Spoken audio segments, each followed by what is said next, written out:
আসলাম তখন আমার যে ডাক্তার তার নাম হলো সিজান হেগড়ে, সাউথ ইন্ডিয়ান, বাংলা তো বুঝি না, হিন্দি কোন রকম বুঝি, সব ইংরেজি।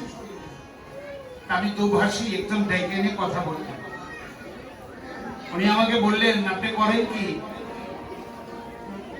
বললেন, আমি বললাম ভগবানের নাম গুণগান গাই, কীর্তন করি, আমি কীর্তন শিল্পী।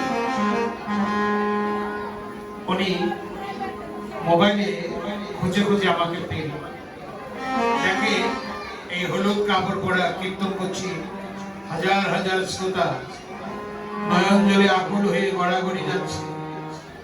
ডাক্তারবাবু এত ব্যস্ততার মধ্যে 5 মিনিট চেয়েছে দেখলেন, আর পরে আমার দিকে তাকালেন।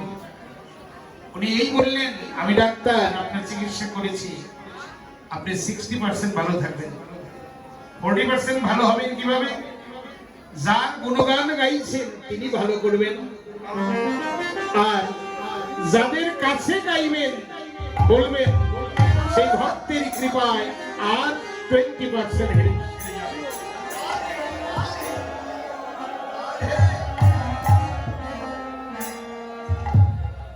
এই হলো ডাক্তারের কথা। আমি অবাক হয়ে গেলাম। জীবনের সেই ভরসাটা নিয়ে আসছি এবার।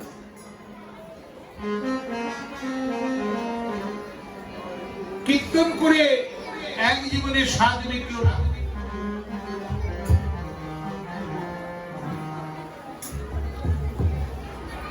কীর্তন করে স্বাদ মিটল না।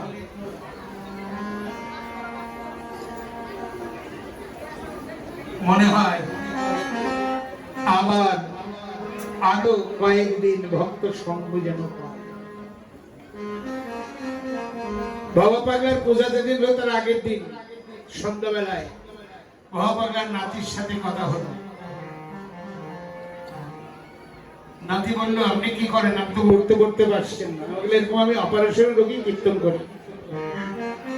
তো উনি আমার অবস্থা দেখে বললেন, আমি বাবা পাগলের নাতি বললাম আপনি কীর্তন করতে পারবেন।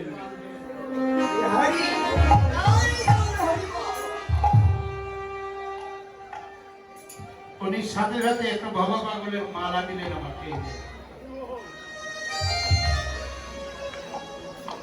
বললেন আপনি কীর্তন করতে পারবেন। আমি বললাম, সবচেয়ে ভরসা আমার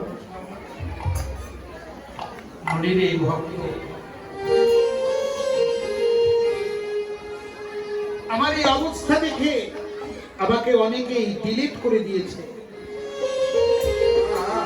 কিন্তু এমনও মানুষ আছে মাস্টার, তারা ডিলিট করে না আমাকে। তারা বলেছে, চক্রবর্তী আপনি